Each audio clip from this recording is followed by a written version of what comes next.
Welcome to Tom Myers versus the rest of the world. Joe Biden recently said Donald Trump should no longer get intelligence briefings. That means Donald Trump will now be deprived of two kinds of intelligence. In Trump's defense brief for his impeachment trial in the United States Senate, the word united was misspelled in United States Senate. It was spelled U-N-I-T-E-S, United States Senate. To be fair, it's how Trump pronounces it when his dentures fall out. During the impeachment trial, video was shown of senators being escorted out of the chamber and to safety. That shocked me because I thought they should have sent Josh Hawley and Ted Cruz to pacify the insurrectionists the way you send virgins to a volcano. Tom Brady playing football well into his 40s is a testament not to his athletic abilities and his stamina, but to how much of a pain in the ass Gisele Bündchen must be during quarantine. I see comedians doing Super Bowl ads now. Like last year it was Aparna Nancherla. This year it was Amy Schumer. I could never see myself doing a Super Bowl ad unless it's in the rider that I get to say, how many women have these players paid off so they don't report any allegations to the police? The thing I dislike about TV sporting events is the commentators. One of them referenced the pandemic and said, so many people didn't think we'd make it to this night. I think the pandemic showed that not a lot of people, in fact, made it to that night. Fans in Tampa Bay celebrated on the streets after the Buccaneers' Super Bowl win. No masks, no social distancing, and wild, erratic, unrestrained behavior. That sounds like the Capitol insurrection, but with Tom Brady jerseys. Fox Business suddenly canceled Lou Dobbs Tonight after the show's host was included with other Fox hosts in a lawsuit filed by Smartmatic, a voting machine company, for false claims of election fraud. Fittingly, Lou Dobbs Tonight is the perfect answer to the question, who is Fox going to cancel and when? And on that note, on with the show. Please join me in welcoming our panelists, Jeff Hysen, Michele Wojciechowski, and Shereen Kassam. Hey, Tom. How is everybody doing this week? Well, I'm here, Tom. Unlike the 15 Republican senators who are jurors in the Senate impeachment, but decided not to show up today. So they figure that they know what's going to happen and they don't have to spend their time there. Now, I'm not sure what's going to happen, but I'm here. So unlike those 15, I'm here for you, Tom. Just when you think they can't get more disrespectful. Okay, sorry. I always start out so funny, don't I? No, there's always a new low. So today, we know that they know how they're going to vote. Yesterday, Hawley sat in the gallery with his feet up, allegedly paying bills, and say didn't even show up. So it just progressively, you're right, Michele, is getting worse. I mean, they really should be ashamed of themselves. It's embarrassing to not only the United States, it's embarrassing to how we look to the world again. You know, these are the people representing us, and they're so bored with what's happening. He's got to prop his feet up. You know, they should just remove them from the trial. They don't want to come. Yes. Don't let them come.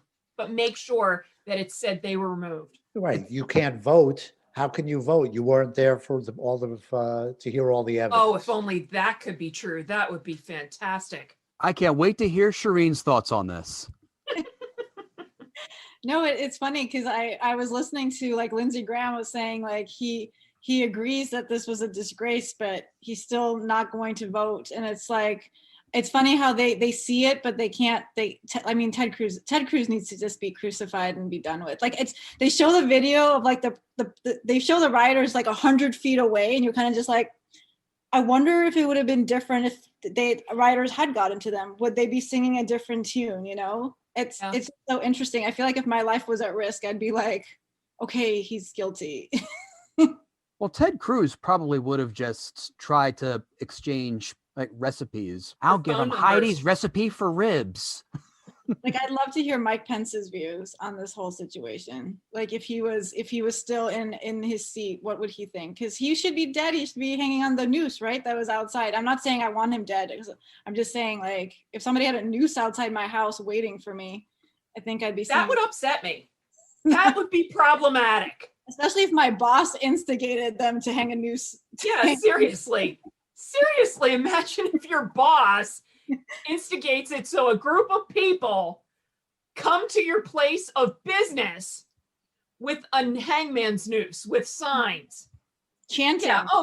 Oh, yeah, that's fine. To be fair, every single boss I've had has done that once they've heard some of the jokes. That doesn't surprise me, Tom, not in the least. I mean, my bosses too. I mean, if you ask them, would you kill Shereen? They would say yes, but nobody's ever actually tried or instigated a mob of people to come after me and kill me. See, I've had right-wing groups have make actual death threats against me, but then Gosh. they've been negated by like some of the prayers that have been sent as well. So, 6 of one, half dozen of the other. The problem with today's conservatives is that they're different from the generation that came before them. For example, my grandparents' generation fought and defeated the Nazis, and my parents' generation is now sending them to Congress. At this rate, my generation will end up starting comedy podcasts with them. Oh, wait, they're already doing that. Josh Hawley called the impeachment trial a kangaroo court. Fitting choice of words for someone who looks like someone accidentally injected a kangaroo's DNA into a lemur. Ever the Senate's equivalent of Tammy Wynette, Lindsey Graham walked out of the chamber before House managers showed how many people left the Trump administration following the insurrection. And Rand Paul has been seen in the Senate chamber not wearing a face mask despite CDC recommendations. Exactly what you would expect from someone who has the appearance of a toilet mat that some drunks puked on because he missed the bowl. Joining us tonight to discuss everything impeachment trial related, attorney and former talk show host, Ward Morrow. Hey, thank you. Welcome. Great to be here. I got to tell you, I was a prosecutor for 10 years in Baltimore City. If you watch The Wire, I kind of lived The Wire. And if I had a jury that was made up of people who were actually witnesses to the event, and it's all on videotape, and the offenses, they were coming there to hurt them, I would think, wow, this should be a slam dunk, right? So I'm kind of not getting this. And then watching it, I mean, the evidence is just absolutely overwhelming. And the defense, as best as I can tell, and from the rumors I've heard, they're going to show clips of, I guess, maybe the squad or different people saying, let's take to the streets for Black Lives Matter. Let's own the streets. Let's, get out there and whatever. But none of them are the president of the United States. Nobody stormed the Capitol. The worst that seemed to happen is there was some graffiti. I mean, and they're enraged by this graffiti. And I'm not pro graffiti. I'm a prosecutor, in my past. Yeah, you should be found guilty and do community service and clean up the graffiti. Absolutely. But when you're coming in hunting members of Congress and the vice president, that's a little different. I don't think you can just say, hey, I'm okay with that. Other guys say mean stuff too. And the other guys don't go hunting for members of Congress. They don't try to disrupt our election and keep us from electing our government. There's a big difference. And if you can't see that, I think the American people can. I have faith in the American people, or at least most of them. I think like a big flaw that I see, and especially this impeachment trial, they went ahead and voted on impeachment and they should hold the trial. But the problem was something that you touched on earlier. In no other trial would you have jurors be like witnesses or victims. So that creates like a very interesting set of circumstances. Plus, being the Senate, you don't need a unanimous verdict as in most jury cases. I mean, you just need 2/3. I mean, in most cases, one juror who opts to just disagree with anyone can put a whole clog in the system. So I take that back. In many ways, it's like the United States Senate. Is there even a point to have the word treason anymore? I mean, quite honestly, I wonder that, because so many things that I have seen being done by elected officials, from my perspective, would seem treasonous, but nothing's being done against them, to stop them, to punish them. What's happened? I think part of the problem is treason has a very specific definition in law. And a lot of it has to do with, we have to be almost in a declared war against somebody, and you're giving aid and comfort to the enemy. In this case, we might be having cyber wars that nobody's declared, but we don't really have that. I think the word sedition is probably the better term of art to use in this. Or the other one is, you take an oath. I've had several government jobs in my life. I was a special assistant U.S. attorney. I took an oath to protect and defend the Constitution, and there was no expiration date on that. So, when you do that, and Trump did as well, you have an obligation to the country. I understand he feels he has an obligation essentially to himself, maybe his daughter and Jared, but most of us who do this know we have an obligation to the actual country. And I don't even think we'd be sitting here if Trump had, as soon as this stuff started, immediately, not after the fact, not the day after the fact, but said, guys, hey, wait, get back there. You're not allowed to do this. Stop this. Not in my name. Then okay, you got some cretins that have, that are criminals that need to be prosecuted. But maybe you could argue, well, Trump might have, jazzed him up, but he got out in front. He didn't get out in front. That's the problem here. In fact, he jazzed them up to go after his own vice president. I don't even see a partisan issue here. He was trying to have them go and string up, the Republican vice president. If I were a Republican, I'd be pretty ticked off about that. Well, and also, I think Donald Trump Jr. said it himself during the January 6th rally, is that this is no longer the GOP anymore. It's Trump's Republican Party. And it was echoed by Marjorie Taylor Greene not long after that. Plus, I think Trump doesn't really have a good grasp on what's in the Constitution. Like, I think his knowledge... No, really? I thought he was a constitutional scholar this whole time. I'm just shocked. I think his knowledge of the Constitution is just limited to what he's read on the placemats at McDonald's. You're still giving him too much credit. You used the word read. Thank you. Looking at the images, maybe like, oh, is that a book? Oh, is that a pen? He might have seen the movie with Nicolas Cage. That's about it. But he's the law and order president, right? He's in favor of law and order. And so is, a lot of the people in the Republican Party. And, a police officer was killed. Number of police officers were injured. I think it was maybe like 100 and some. 2 other officers committed suicide after all this was over. And people died and people got hurt. And not just people, but if you're a law and order person, you really don't want the police to be hurt.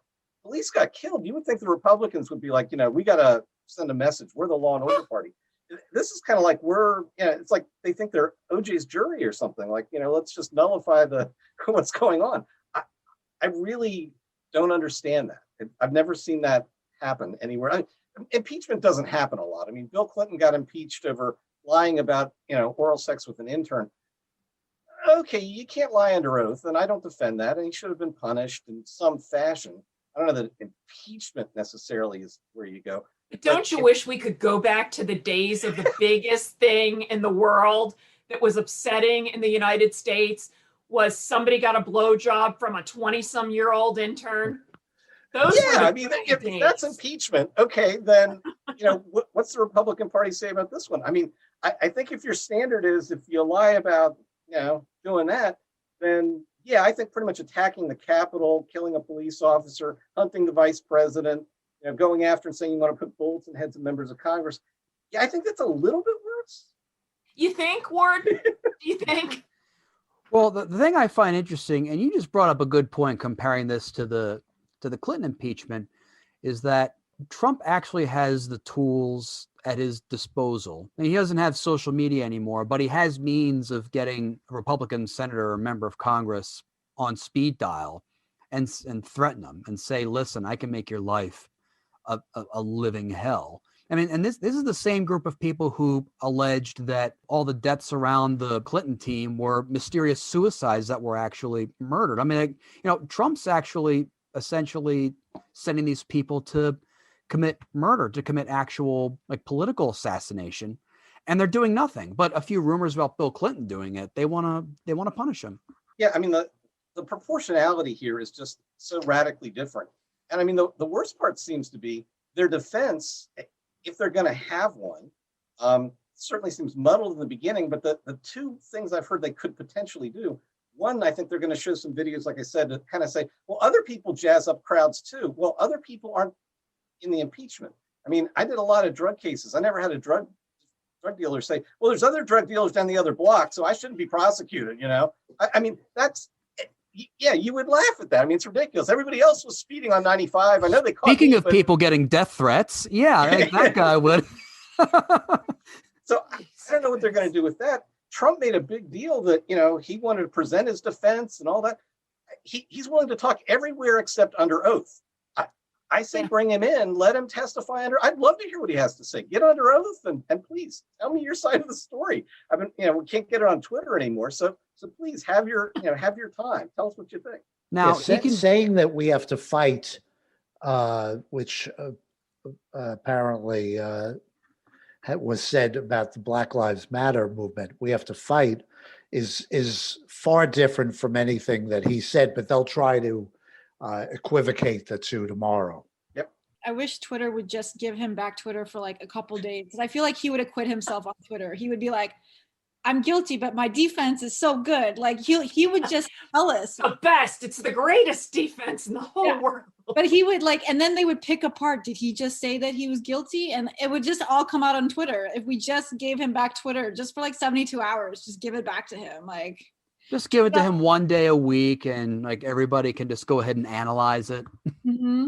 Maybe we'd finally get that great health plan that he keeps saying is right around the corner for 4 years. I'm waiting on that one, really. I'd like to see it. Meanwhile, Shereen, excuse me, Tom, you can talk on your podcast later. Shereen, have the residents of Florida used the Tampa Bay victory as yet another excuse not to wear masks, or did they not need another excuse? Oh yeah, we didn't need another excuse. I knew you were going to ask me that question. No, they're showing all these pictures like, oh my goodness, look what's happening in Florida. What do you think has been happening here the whole year? Like, this is not new. I don't understand why it's all of a sudden an issue now. But no, but it is funny you say that, because I was talking to a friend who lives in DC, and she's complaining she doesn't go running anymore because she has to wear a mask, and I was like, oh, why do you have to wear a mask when you go running? I've lived in Florida so long. I thought it was fascinating. You guys are still wearing masks even when you go outside. How quaint. Well, those of us who live in more responsible areas of the country. Wait, I thought you were in Harford County. Adding to the atmosphere is an argument to the constitutionality of the impeachment trial itself. This argument was made baffling by Trump attorney Bruce Castor, as we can see in this series of excerpts of his legal explanation, as compiled by the Washington Post. I'll be quite frank with you. We changed what we were going to do on account that we thought that the House manager's presentation was well done. We are generally a social people. We enjoy being around one another. Senators of the United States, they're not ordinary people. And boy, this is a diverse group. We still know what records are, right? On the thing you put the needle down on and you play. I worked in this building 40 years ago. I got lost then, and I still do. I represent the great state of fill in the blank. I saw a headline, Representative so-and-so seeks to walk back comments about, I forget what it was, something that bothered her. I don't want to steal the thunder from the other lawyers, but Nebraska, you're going to hear, is quite a judicial thinking place. If the individual state legislatures didn't adopt the Constitution, we would not have it. The floodgates will open. As I was going to say originally, it will release the whirlwind. But I subsequently learned since I got here that that particular phrase has already been taken, so I figured I better change it to floodgates. At the end of that statement, it would have been perfect if someone had left their phone on and they would have taken a phone call, and then the ringtone just happened to be the Curb Your Enthusiasm theme. I mean, where do you start with that? I mean, he says, and that's like, the lead attorney. That's the best one. We know he's not getting paid. I still don't know my way around like, no shit. Like we can hear you don't know your way around everything. And we changed what we were going to present because, well, they done good. You know, I mean, what is that? Even if that's what they did, don't tell people, you know?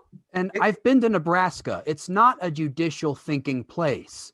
It's I have to change flights place. That's the only thing Nebraska's good for. Husking corn. Apparently they're the corn huskers. You know, when I watched him, it was very interesting. I've had to cross-examine people in situations like that have given really good testimony. Often it was the drug dealer's mother. And mommy came in and said what a good boy he was and how he really didn't do any of these things. And, you know, he's lovely, he's wonderful. And now I'm supposed to beat up mommy in front of the jury, right? So what am I going to say? You love your son, don't you? Yeah. You wouldn't want to see anything bad happen to him, would you? No further questions. I mean, that's all the damage I'm going to do. You know, I mean, I'm not going to beat up mom. And he was stuck in kind of a similar situation that, wow, the evidence is pretty overwhelming. And if you act like there's no evidence there, they just, you know, it's a pile of bunk. Well, you'd have absolutely no credibility at all. So kind of acknowledging reality is okay, but he just kind of meandered and didn't have any point that he was trying to make. And you got to kind of have an argument there somewhere. I'm still trying to find the argument. Well, if Trump happens to be convicted and if he's barred from running for office, like at that moment when that happens and reporters approach Bruce Castor, like given that performance, I just expect him to say something like, "Wish me luck on the impeachment trial, everybody." When most of your attorneys quit because they won't advance your stolen election bullshit. And Bruce Castor probably doesn't even care about getting paid. He probably just wants to have his name in the paper again. Like, oh, okay, sure, I'll go ahead and talk and say a bunch of rambling bullshit in front of, the U.S. Senate and however many millions of people. But here's the thing, Tom. This is making history as the president who was impeached twice. Even if so, and we're pretty sure, I mean, come on, unless like a lot of the senators, something happens and they all, have massive heart attacks or something, and they just didn't exist, which I don't wish on anyone. Okay. He's going to go down in history as the guy who presented the case and Trump wasn't prosecuted. In 100 years, do you think anyone's going to be looking at that video where he's going, "I didn't know how to get around this building 40 years ago, and I don't know how to get around here now"? Nobody's going to be looking at that. His ancestors are going to ride on the coattails of he was the guy who defended the president, and the president wasn't prosecuted. Stupid people. The interesting thing legally in this, in the Constitution, is it's got to be 2/3 of the Senate who are present and voting. So, I could see if I were a Republican senator and I'm worried about being primary, but I'm also worried about like having a smidgen of integrity, I might decide I really need to go to Starbucks and, not be there for that vote. And that could change the numbers a little bit. I mean, I think this thing is pretty close. And they all have said, if this was a secret ballot, he'd be impeached, almost unanimously. Yeah. So I think if there's some way for people to kind of find a way out, they might look for it. And taking a walk, that's open for criticism too when you run for re-election. The most important thing that's come up in the last few years, and you had to go get coffee. You got to worry about that for re-election too. But screw coffee. I would schedule a colonoscopy. It's like, I'm out. So you're saying they're all full of shit no matter what? I'm saying he might be. Haven't you been listening to anything we've been saying on this podcast? Yes. Some of the House manager exhibits in the impeachment trial included portions of the January 6th speech by Trump's personal lawyer, Rudy Giuliani. As a result of his post-election escapades, he will be forever scarred by his false claims of election fraud, and he is clearly aware of it, as we can hear from his reaction to a disclaimer aired before his radio appearance. The views, assumptions, and opinions expressed by former U.S. attorney to the President of the United States, and New York City Mayor Rudy Giuliani, his guests, and callers on his program are strictly their own and do not necessarily represent the opinions, beliefs, or policies of WABC Radio. Now, it's former New York City Mayor Rudy Giuliani on New York's Talk Radio 77 WABC. I would have thought they would have told me about that before just doing what they just did. Rather insulting. And gives you a sense of how far this free speech thing has gone. They got to warn you about me? I also think putting it on without telling me, not the right thing to do. Not the right thing to do at all. Like he's blindsided by a pre-recorded radio clip, but he walked around ground zero acting like a tourist. Oh, this is nice. Is this a paint job you've done here? No, Mr. Mayor, terrorist attack. Well, I got to tell you, when I did my radio show, we had something similar to that before every show. Now, maybe they knew me and they decided they needed to have one. But that really isn't that unusual in an opinion show for a radio station to do that. At least that's what I experienced. So Dominion, the election company, the ones that make the machines. If you're going to sue someone, we're telling you, we know he's full of crap. That's what that means. We know he's full of crap. We're just giving him our airtime. Because we want the advertising dollars that it's going to bring in, or the money he's spending for the spot. If you're going to sue somebody, Dominion, sue him. We know he's full of crap. Well, that's what That's what Fox said during one of their depositions or one of their trials. They pulled the same thing on Tucker Carlson, where they said, look, he's not presenting facts. We're having him up as this circus clown, as this entertainer. So, in trying to save their own skin, I mean, in many ways, they're the perfect Donald Trump network. They try to save themselves by throwing someone under the bus. I'm surprised he even noticed. I feel like Rudy Giuliani lives in his own head. Like he just does him and does Trump. Like when I do radio, we have that same disclaimer message. I don't think I've ever listened to it once. So like now I feel stupid that Rudy Giuliani is smarter than me, that he has the disclaimer. And I've never fully, if you ask me what our disclaimer is, all I know is that something, not responsible, something. Like he had more to say about his disclaimer than I could tell you. And I've heard it like a million times. Or maybe you weren't offended by it. Maybe. But it doesn't I don't think it takes much to offend Rudy. I mean, if you can fart in public, I think you're good. Well, and just to be clear, all the opinions I'm expressing here are mine and not my clients. If you're going to sue somebody, don't sue Tom. Oh, I don't think the people who put the show on ipmNation, where the show airs, actually listens to it, because we do not have a disclaimer before they air the show, which is amazing. And on that note, that's our show. I want to thank Jeff Hysen, Michele Wojciechowski, Shereen Kassam, and Ward Morrow. Thank you, Tom. But before we go, my final thought.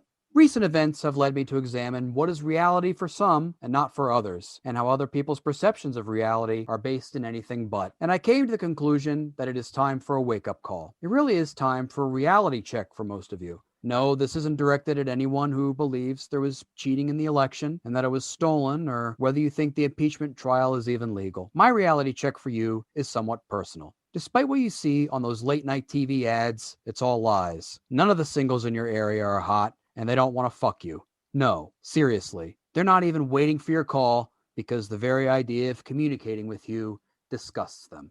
Good night. This episode was written and hosted by Tom Myers, with panelists Jeff Hysen, Michele Wojciechowski, and Shereen Kassam, and guest Ward Morrow. Theme music by Jeroen Vandenburg.